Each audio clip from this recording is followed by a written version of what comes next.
Guys, hold on for just a second. I'm very sorry, I didn't realise how dark it would be in the bedroom. Starting off to a right good start, aren't we? Right, just a second guys, I'll just get some lighting for you.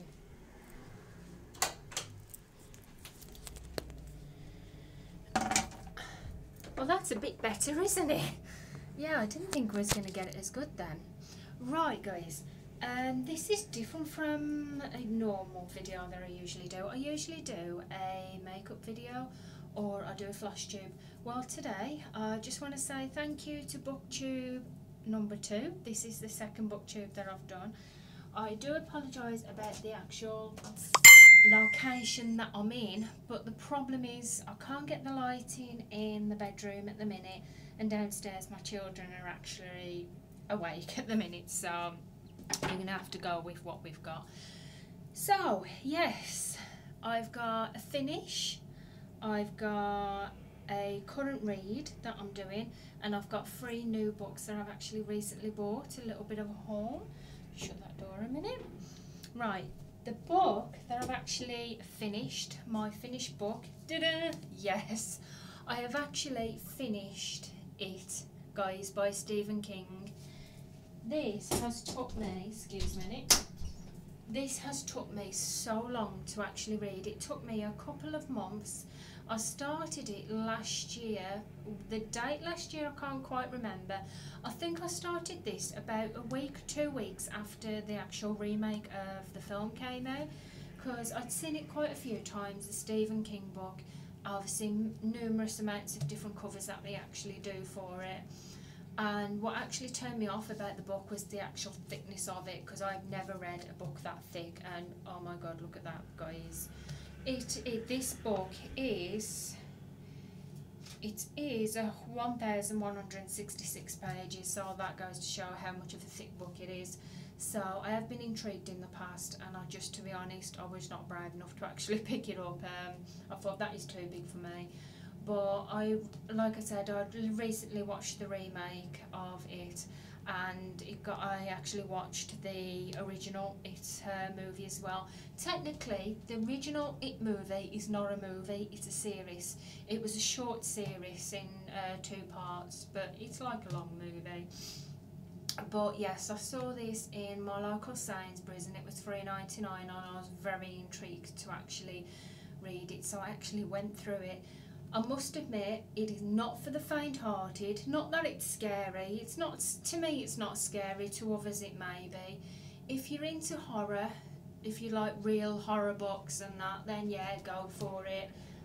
Because it won't put the heebie-jeebies against you. It's, to be honest, to me, I've seen and probably heard a lot worse of a horror than this one. So this was kind of light for me. But what I mean by not for the faint-hearted is it is a very thick book, and as you all know, Stephen King is an absolute fantastic writer. The words that he uses, the way he describes things, he goes in depth with things, he describes things a lot more. He uses detail, absolutely everything. So yes, I don't want to obviously tell you a lot.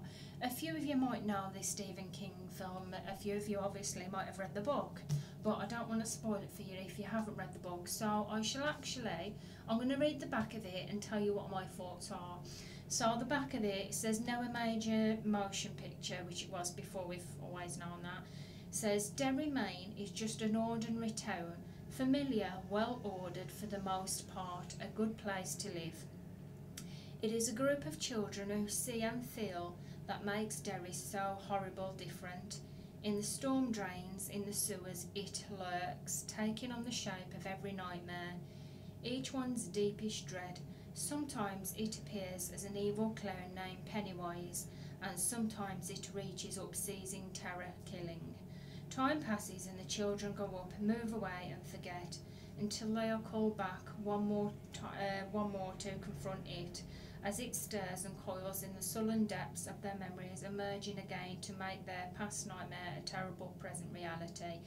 Now, if you've seen the film, if you've seen the original and you've seen the remake, this book, I would describe it best as parts from the original and parts from the remake, because I noticed in this book some of the stuff it includes, it doesn't include in the original, and some that it includes in the original it doesn't include in the remake, and it also includes a lot that isn't in any of the films. So if you're not faint-hearted, if you don't mind reading a very long book, then this is definitely the book for you. I would give it a go. Personally myself, even though it was a very long read, and I must admit at times I thought, can I actually get through this book because it's so long? I pushed myself and I pushed myself, and to be honest, I'm really glad that I did. I really did enjoy that. So yes, definitely recommend that one. Now my current read at the minute, because me and my husband, we're actually watching, we like the old TV series, things like Stargate, NCIS, CSI, we like XFiles, I love Buffy the Vampire Slayer. Well, I've actually, because at the minute we're watching XFiles, so not so long ago I seen 2 XFiles books and I actually picked them up. So this is my current read at the minute. I've only gone about 2-3 pages into it, so I can't tell you a whole lot about the book yet. From what I've read at the minute, I really like it. It looks like it hasn't mentioned anything about FBI agents Mulder and Scully, but like I said, I'm only a couple of pages into it, but I'll read you a back. It said, a novel based on the hit television series created by Chris Carter. It's a fairly common, if ghoulish, procedure, the harvesting of skin from corpses for temporary use on emergency burn victims until their own grafts are ready. But when a team of moonlighting medical students accidentally take skin from the wrong donor, the results are catastrophic. A New York City hospital ward is destroyed in a psychotic bloodbath, and an elderly professor is suddenly the city's most wanted fugitive. Agents Fox Mulder and Dana Scully are the only ones to suspect something more ominous than a medical procedure gone awry. As the FBI agents investigate the X-Files, strange and inexplicable cases the Bureau wants to keep hidden, Mulder and Scully are determined to track down the forces they suspect are behind the murderer. Scully is looking for an experimental medical technology with disastrous side effects, but Mulder suspects the stakes are even higher. A fear gruesomely confirmed as they begin to uncover an unholy alliance between a battle-trained plastic surgeon, international politicians and legendary Thai monster known as a skin eater. Now this, again, yeah, I would say this is for the horror, if you like your horror books, if you like your thriller books even, but I'd say it's more like a horror from reading the back of it. These books, it's actually got $5.99 on the back, but I must admit I have not seen any X-Files books in our local shops, because obviously X-Files is more like the 90s, unless you are seeing the revival series. We haven't got as far as seeing the revival series, but I've heard it's absolutely fantastic. We are currently watching the original series, and I must say I am so much thoroughly enjoying it, and I really don't know why I didn't I don't know why I didn't actually find them out years ago, the X-Files. So that I would recommend it. From, like I said, I'm only about 2 or 3 pages into it at the minute, and as far as that goes, I absolutely love it. I love the X-Files, I love the whole thing. And as you can see, I've got my husband made this bookmarker for me before, and he got this key ring. Look at that. Can you tell I like some of me horror as well? That is a little Jason. Yeah. So I thought, because I'm reading a slight horror book, I thought I'd use my horror bookmark. So that is the X-Files book. I have got 1 or 2 more on these. So when I've actually read this one, I will review this and let you know a little bit more about it. Right, haul. I've got 3 books. 2 of these books are more older, and I just brought them the other day when I was in Lancaster. Backtracking, because I said I'm not sure where you can't buy them at the shops. Try charity shops, local charity shops, or if you're in the US, try a thrift store if they sell books there. And another option is Amazon and eBay. You're definitely most likely to get them on there. Right, the other books, 3 books that I've got, 2 of them are older. I got them the other day when I was in my local, well, say local, when I was in the town next to me, and I got them from a charity shop. And the other book I actually got from Sainsbury's yesterday. So the 2 books that I got from the charity shop is this first one that I've got, which is Unbreakwall by Lindsay Hunter, and this is a true life story. Seeing the pictures on the front, I am actually sure that I've heard of these before. I've heard of it before, and I must admit it did intrigue me. I'm going to actually read the back. So it's the stickers at the back. It says Lindsay. Lindsay met Paul Hunter when she was 21 and he was 18. By the time they married, Paul had become a golden boy in the world of snooker, dubbed the Beckham of the Bays, winning the Masters 3 times. Lindsay and Paul were devoted to each other, but then tragedy struck when Paul was diagnosed with cancer and their world fall apart. In the darkest days of Paul's illness, something miraculous happened. They discovered Lindsay was pregnant. Lindsay gave birth to Eva Rose on Boxing Day 2005. Despite aggressive chemotherapy and Lindsay's unwavering devotion, Paul died in October 2006, 18 months after his diagnosis. He was 27 years old. This is a heartbreaking yet incredible, inspiring story. So yeah, the reason why I actually picked this up is obviously I'll read some true life stories, and some I don't. I read some, but I don't intend to read a lot. But when I actually seen this, I was quite intrigued by it, and like I said, I'm sure I did hear about these, and no doubt when I actually read this book, I always get very emotional, and just reading the back, it makes you feel emotional. So yeah, that is one that I shall be reading. Another one that I actually picked up was, one of Madonna's autobiographies. Now the reason why I actually picked this up is obviously, besides the price, I got it from £2.50 out of a charity shop. I'm an 80s, 90s girl. I was born in 1983, and through my childhood life, through my teens really, and early adulthood, I've loved Madonna. She was my heroine. When you obviously grow up and you have like your favourite singers and pop singers, Madonna was my favourite, and I still love her. I think she's absolutely fantastic, and when I saw this book, I must say I was quite intrigued by it. So I pick it up. So I'm not going to actually obviously read you the lot, but I'm just going to read you the front of it. It said, Madonna glamorous, trashy, thoughtful, selfish, always provocative, always talented, always controversial, through the subject of great public scrutiny and fascination for more than 15 years. She has until now managed to remain an enigma. Finally, with Madonna, an intimate biography is fully understood. So it says, whereas other books about Madonna have been based on previous published material, Madonna, an intimate biography, is the result of 10 years of exclusive interviews with people who are speaking of her publicly for the first time, including close friends, business associates, even family members.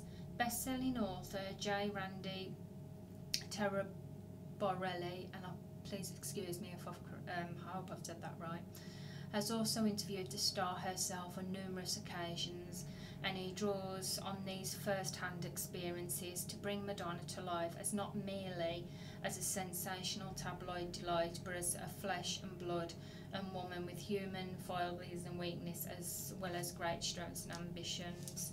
So there is actually a bit more, but I don't want to, for one, give a lot away, and obviously you might not want to hear it. So yes, I have not read that before. If you've read that before, give me a comment below, tell me what you thought about the book, or if any of the other books that I've actually shown, drop a comment below, let me know what you think about those. The last book that I've got, now, this one, I wasn't sure what to do about this. I remember going in Sainsbury's, and sometimes when I'm shopping I like to go and have a look what books I've actually got, and I saw this book and I remember this as a child. I was just a very young child when this happened. It's basically, it's a true life story of that little boy who was killed, James Bulger, if you've heard of him. I remember actually this happening. I was only young, a child myself. I'm not exactly sure what year it did happen, to be honest. I do apologise about that. Can't remember exactly what year, but I do remember it happening. I also remember as a child, I was just a young child, but I could understand then things about this, and it was absolutely heartbreaking. Even as a child I was heartbroken. I am now, but I understood fully what had happened to that poor little boy. Basically this is from the mother of James Bulger, Dennis Fergus, and it's called I Let Him Go, a mother's heartbreaking true story of the murder that shocked the world. It was 1993 actually. It says on 12 February 1993, Dennis Fergus' life changed forever. As she was running errands at New Strand Shopping Centre, she let go of her 2-year-old son's hand for a few seconds to take out her purse. Dennis never saw her son again. I'm not actually... It says here, for the first time since that moment 25 years ago, so it actually sounds like it's the 25th anniversary. That's the reason why this book may have came out. Denise tells her extraordinary story in the heart-wrenching book, an unflinching account of that terrible day. What if she had never taken James shopping? What if she had turned right coming out to the butcher's instead of left? Denise's initial hope after seeing her son on CCTV with other children quickly turned to devastation when 2 days later James' body was found. His death was reiterated around the world, and his killers became the youngest ever convicted murderers in the UK legal history. 4 minutes is all it took for them to lead James away from his mother to his death. Denise took up a torturous legal battle for James, and it was her astonishing strength and love for her son. The ultimate helped to change the way the law treats victims of crimes. This is a mother's tale of finding a way through the despair to remember the happiness and wonderful memories that James brought his family. Above all, Denise doesn't want her son to be remembered as a murdered child, and with this beautiful written book she does that. So yes, I'm actually getting tearful and I've not even started reading the book yet. Like I said, I wasn't sure whether to pick it up or not, because obviously as a mother myself, stuff like seeing and reading and hearing stuff like this now can quite be heartbreaking and upsetting. It can be for if you're not a parent. Don't get me wrong, I'm not saying obviously if you're not a parent you don't get upset, of course you do. But yeah, I was in two minds whether to actually get this one. The reason being is because I know how emotional I can get, and I didn't want to get too emotional. But I thought if his mum can actually take the time to bear her heart out in a book and write how she felt, then as a reader I'm damn sure that I can take the time to actually read her thoughts and what she actually went through. So yeah, I got that from Sainsbury's. It was £8.50, or the RRP price is £16.99. So, but that is where I'm going to actually leave it today, guys. I just wanted to give you a quick Booktube review. And yes, I know I'm going to go for now. Stay tuned for more Booktubes. I also do floss tubes as well, so I'll have a floss tube coming up maybe sometime soon in the next coming, probably about 2 weeks, just to be sure. I also do makeup videos as well, so if you're interested in that kind of thing, go and check that out. I also do colouring tubes as well, because I love my adult colouring, so please go and check them out as well. And that is where I'm going to leave it. If you have any questions, just leave them below or send me a message. I love a good chat. Feedback. Don't forget to like if you've enjoyed this video, and don't forget to subscribe if you haven't already subscribed. I try and bring as much good content out as I can, and I just want to say thank you to all my subscribers. I really do appreciate the time that you take to actually watch these videos. And I'm going to get going. Whoop! I can't believe I burped. Yeah. I'm going to go. I'll see you again soon. Bye.